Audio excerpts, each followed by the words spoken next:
歡迎嚟到懸疑檔案。2004年10月5號，37歲嘅兒童眼科醫生 Brian 好似平時一樣嚟到診所返工。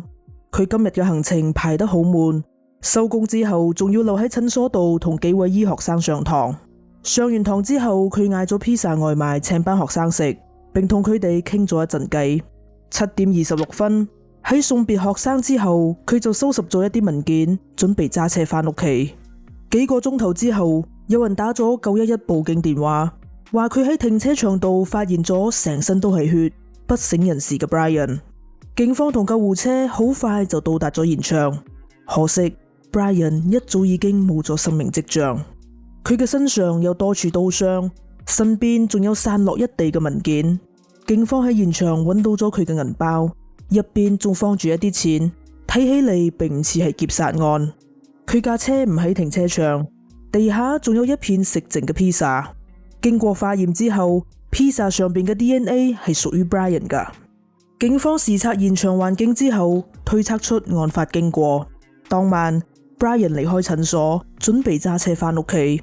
佢一隻手拎住文件，一隻手拎住披薩行向停車場。為咗打開車門，佢下意識將披薩放喺車頂，伸手入褲袋拎出車匙。就喺呢個時候，有人用刀捅佢，再將佢架車揸走，而車頂嘅披薩亦都喺汽車嘅行駛過程中跌咗落嚟。可惜停車場並冇安裝閉路電視，所以警方亦都冇辦法得知到底邊個係兇手。與此同時，警方不斷嘗試聯絡 Brian 嘅妻子 Daphne， 但係就一直都冇人聽電話。呢個時候，警方非常擔心 Daphne 嘅安危，所以就即刻趕到咗佢嘅屋企。警方不斷敲門，但係就一直都冇得到回應。情急之下，佢哋唯有破門而入。佢哋喺主人房度發現咗喺睡夢中嘅 Daphne。無奈之下，警方唯有將 Daphne 叫醒。詭異嘅係 Daphne 擘大眼之後講嘅第一句說話，竟然係：我嘅丈夫係咪中咗槍？除此之外，警方亦都發現床頭櫃度放咗一大堆文件，包括 Brian 嘅遺囑同埋一啲財務文件等，就連屋企嘅電話線亦都被掹走咗。不過經過盤問之後，警方好快就排除咗 Daphne 嘅嫌疑。Daphne 表示佢臨瞓之前食咗安眠藥，掹咗電話線之後就上床瞓覺啦，並冇任何證據表明 Daphne 當晚離開過屋企。至於佢嘅詭異發現，警方相信佢係因為食咗安眠藥，成個人昏昏沉沉咁，再加上被破門而入嘅警察叫醒，所以受到驚嚇嘅佢先至會講出咁嘅說話。驗屍報告指出 Brian 嘅身上總共有15處刀傷，呢一點完全唔符合劫車案嘅犯案模式。一般情況嚟講，劫匪嘅目標係架車，搶到車之後就會即刻逃跑，所以佢哋並唔會嘥咁多氣力嚟到傷害車主，更加唔好講係捅佢15刀啦。兇手咁殘忍捅咗 Brian 15刀，講明佢應該同 Brian 有住深仇大恨，所以警方認為呢單案唔係一單普通嘅劫車案，而係一單用劫車嚟到掩飾嘅仇殺案。不過警方當務之急都係要先揾到 Brian 架車。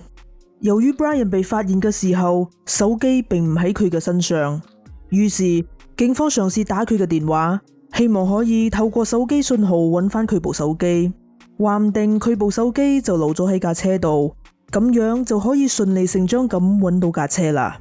好彩嘅係，警方打通咗 Brian 嘅電話，並通過手機信號鎖定咗手機嘅位置。呢個位置係一棟公寓嘅停車場，距離案發現場只有9.6公里。警方嚟到咗現場，果然喺呢度揾到咗 Brian 架車，而佢部手機就放咗喺車後座度。車門嘅內外部分都有好多血漬嘅痕跡，可以證明 Brian 啱啱打開車門就俾人攻擊。鑑證人員進入咗車內搜證，可惜並冇揾到任何有用嘅線索。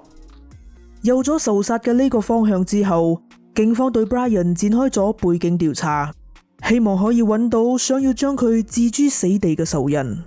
Brian 於1967年喺德州出世， 1993年畢業於哈佛大學醫學院。喺實習期間，佢選擇專攻眼科，並成為咗一位眼科專科醫生。佢溫柔體貼、和藹可親，好受同事同埋病人嘅歡迎。1997年，佢同 Daphne 結咗婚，並誕下咗一對仔女。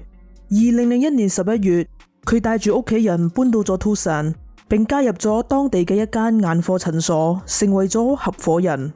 但係1個月之後，診所就出咗事。當時 DEA 突然包圍咗診所，並逮捕咗佢嘅合夥人 Bradley。呢個時候 Brian 先至知道，喺佢加入診所之前， Bradley 就因為涉嫌藥物欺詐而被 DEA 調查。講到 Bradley， 佢於1965年喺紐約出世，1991年畢業於羅切斯特醫學院。大學畢業4日之後，佢就同妻子結咗婚，並誕下咗3個仔女。之後佢被一間連鎖眼科診所聘請，並被調派到 Tucson 嘅分行工作。1年之後，佢嘅合約到期，但係佢冇續約，反而仲喺距離舊東家唔到200米嘅地方開咗自己嘅診所。之後舊東家因為 Bradley 違反咗限制性契約而將佢告上法庭，雙方最終達成咗庭外和解。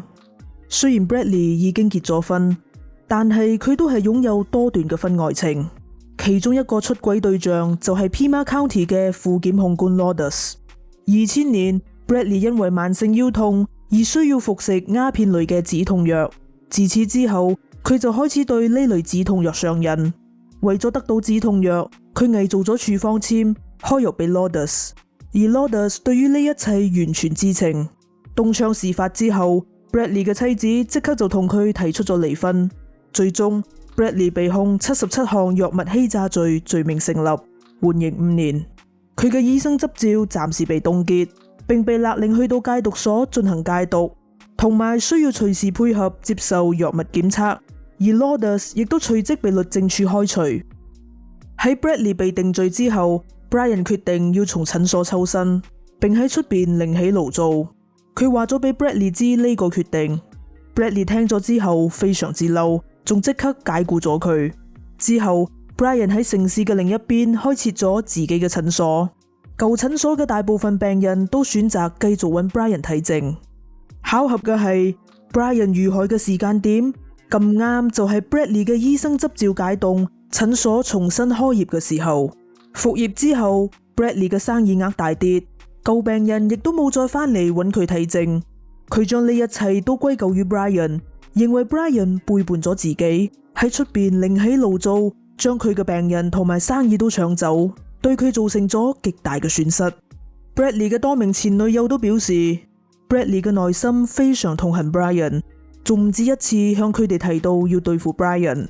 佢仲諗咗各種計劃，包括向 Brian 對眼潑硫酸、打斷佢隻手，同埋喺 Brian 嘅電腦度放一啲兒童色情片嚟到敗壞佢嘅名聲等。當警方揾嚟 Bradley 問話嘅時候，佢提供咗不在場證據。案發當晚，佢同女朋友 Lisa 喺一間餐廳度食晚飯。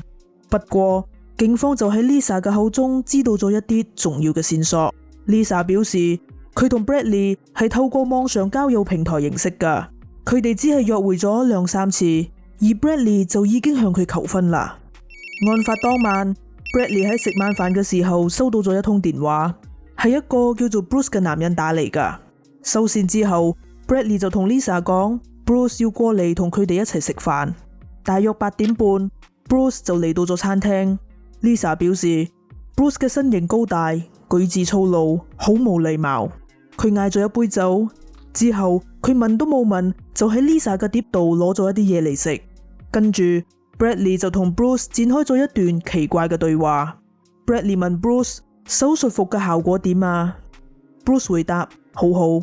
食完晚飯之後 Bradley 仲喺酒店度租咗一間房俾 Bruce 住。於是警方調查咗 Bradley 嘅電話記錄，發現佢喺案發嘅半個鐘頭之前收到咗一通電話。呢通電話係由一間便利店打出㗎，而呢間便利店距離案發現場只有120米嘅距離。便利店嘅職員表示，佢記得當晚有一個着住手術衫嘅男人嚟借過電話。案發嘅半個鐘頭之後 ，Bradley 又收到咗一通喺距離汽車地點冇幾遠嘅電話亭所打出嘅電話。警方相信打呢兩通電話嘅人就係 Bruce， 但係要點樣喺茫茫人海之中揾到呢個 Bruce， 又係另一個難題。於是佢哋決定去到 Bradley 嘅診所 check 下病人嘅檔案，果然喺入邊揾到咗一個叫做 Bruce 嘅病人。根據病歷， Bruce 之前係因為俾人打傷咗隻眼，所以先至會嚟到診所進行治療。警方對 Bruce 一啲都唔陌生，佢有厚厚嘅案底，曾經多次因為毒品罪同埋欺詐罪而入獄。佢最近啱啱先被假釋出獄，目前冇工作，冇固定嘅住所，冇汽車，亦都冇手機。不過喺 Brian 遇害嘅第二日，佢就突然間多咗1萬美元。與此同時，銀行嘅 CCTV 亦都影到 Bradley 喺10月6號，亦即係案發嘅第二日，喺銀行度攞咗1萬美元嘅現金。有咗呢啲證據之後，警方即刻逮捕咗 Bradley 同埋 Bruce， 並以1級謀殺同埋串謀殺人罪起訴佢哋。不過警方目前所掌握到嘅證據都係間接證據，佢哋仲需要揾到更直接嘅證據，先至可以說服陪審團將佢哋定罪。於是佢哋決定重新檢驗喺 Brian 架車度所搜集到嘅棉花棒樣本。呢一次，鑑證人員喺一個被標籤為 LX39 嘅棉花棒度發現咗關鍵嘅證據。呢個樣本係喺架車嘅冷氣掣度採集到嘅。樣本上有2組 DNA， 其中一組 DNA 屬於 Brian， 而另一組 DNA 就屬於 Bruce。佢哋認為，雖然 Bruce 喺作案嗰陣戴咗手套，但係佢就喺揸車嘅過程中下意識用手抹咗額頭嘅汗，再用手校冷氣，所以就留低咗佢嘅 DNA。咁亦都證明咗佢就係兇手。2006年3月，本案正式開審。Bradley 同 Bruce 都喺庭上否認咗控罪。控方表示，本案根本就係一單有預謀嘅謀殺案。Bradley 將自己嘅失敗都歸咎於 Brian， 佢將憤怒轉化成為仇恨，繼而賣兇殺人。佢嘅幾任前女友，包括前副檢控官 Lourdes， 亦都有出庭作證，證明佢多次提到想要殺死 Brian。Bruce 嘅律師亦都嘗試將所有嘅責任都推俾 Bradley。佢將 Bruce 描述成一位受害者，因為佢有毒癮，所以 Bradley 先至可以輕易咁操縱佢去殺人。